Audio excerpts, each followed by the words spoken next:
fans than Hiya fans in this crowd. Even though Lecaf is a very popular team, Flash has just been, I mean, he's just been on the best pro gamer for the last 8 months or so in the world. And he certainly, he's not a bad guy at all. He's not, I don't sense any sort of arrogance from him either. Not even the sort of Savior-esque arrogance that existed when Savior was the best of the heap. He seems like a pretty humble guy, to be honest, but he just seems, to me, more and more tired the more he plays, honestly. And I just wonder about his health, you know.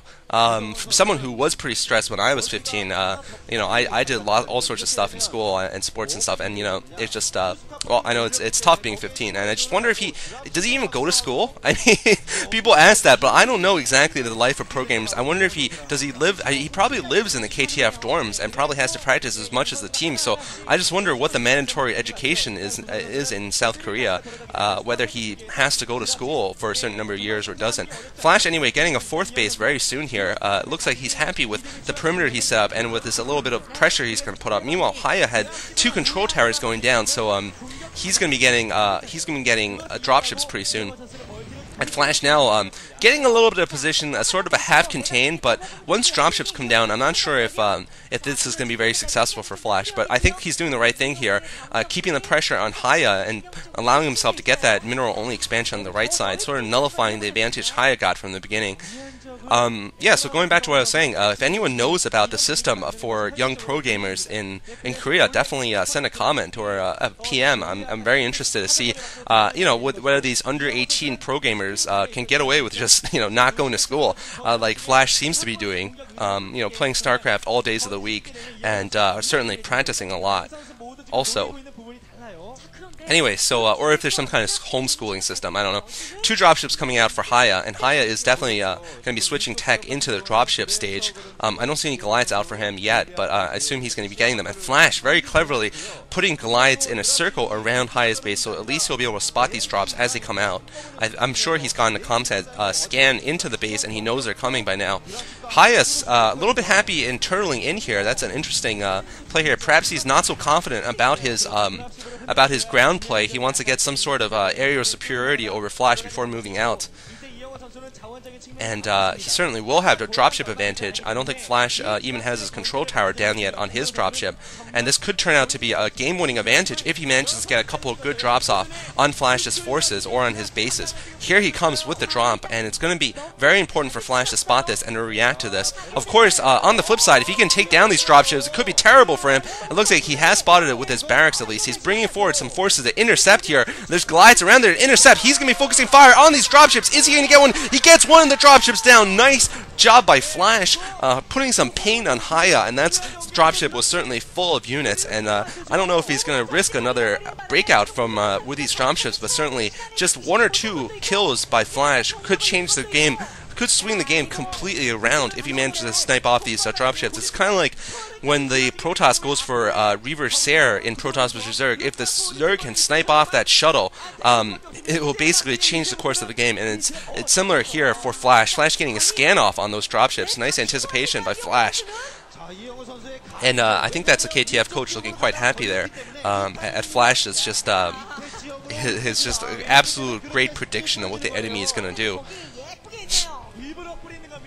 I mean, Flash just seriously reminds me of Ender Wiggin. This is my repeating it again, but just so successful and so much pressure put on someone at such an early age. I mean, just a boy prodigy, a prodigy warrior at an early age. A little bit Napoleon-esque also. I mean, Napoleon was in his 20s when he started fighting back the revolution and taking over France. He was in his 30s. Alexander the Great would be another good comparison, I think, to the way Flash is playing. Here comes a drop from Hiya on top of Flash's troops. He's dropped a lot of tanks, but critically he hasn't dropped them right on top of the tanks, but he is going to take out that small force over there. But Flash targeting the dropships with his Goliaths. Good work by Flash. Those dropships are absolutely crucial, and killing off 2 dropships there, I think that more than even up this fight here. The barracks from Flash going down here. So what Hiya's managed to do is break out a little bit here, but he's lost 2 more dropships, and this is going to definitely slow down any attack he was planning. Flash, I think, still has at least an equal force. Here comes 3 more dropships full units, and Hiya's not doing the best job in dropping, I think. Not dropping directly on top of the tanks, and still taking more hits than necessary, although now Flash's forward force has gone down.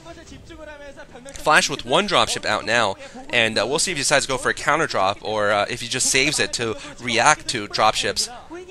Flash also with a turret there at the upper right, trying to do sort of just some spawning purposes, putting some turrets around the map. I think that's a smart idea also. So we'll have to see if Flash's control and his macro is still as good as it was a month ago or 2 months ago when he was indisputably the best player in the world. And Hiya moving down south here, trying to get more of a position on Flash, dropping some units to catch these retreating tanks. This time it was a great drop, I feel. And if he catches Flash's dropship sitting there, Flash is going to lose that dropship. Flash, yeah, retreating those dropships quickly there and trying to establish a position. Basically, this is a rush towards Flash's base. Who is going to get there first? And who is going to establish a better position here? Of course, Terran versus Terran is all about the tank positioning. Flash also looks like he was trying to take the 9 o'clock base. I think he's going to definitely not get it now, though, for the time being. And Flash is losing each one of these delaying battles, unfortunately for him. Another good drop there by Hiya. I have to say, his dropship play is quite good. I have to revise my previous opinion. Those were some very nice drops there by Hiya. Of course, last year when he defeated Firebat Hero on the map Python, it was with dropships. It was a very exciting game. Oh man, look at the Lecaf team! They're holding hands!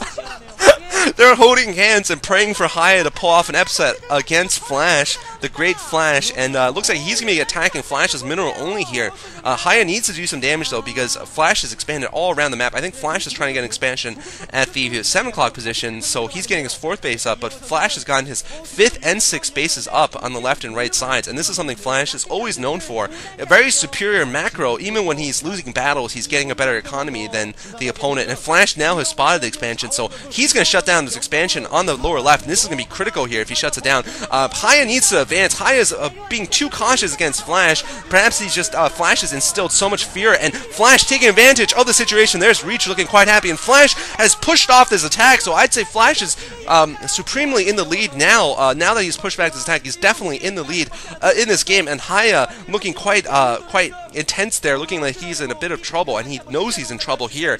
He's managed to take the center, but this is going to be a short-lived victory for him because Flash just has the economy. This is like the Germans running into Russia. He's just getting absorbed here, and he's going to lose his forces pinned in the middle. He's just at an economic disadvantage, just like the Germans were against the Russians. The longer this war goes on, the more Flash will have the advantage, and Hiya knows this. His chance at an early victory has failed, even though he did go for the quick air. The Luftwaffe did not manage to destroy Flash's base, and Flash just came back and just basically has not been stopped since. Flash taking the time to get his macro up, and it is something like 7 bases right now to 3. 7 against 3. If Flash can spend even 5 minutes at this point, it is going to be GG. Just so much minerals and gas coming in for him, and Flash, of course, is no slouch at pressing T and G on his factories and rallying those tanks and glides forward. Hiya bringing up 2 Goliaths attack in the upper right. Flash is probably going to respond with his dropships, so he definitely has this dropship advantage now. He's just going to be able to produce more of everything, and Flash now taking the workers to fight against those Goliaths. Flash pushing forward, and now he's probably going to clear out the middle piece by piece.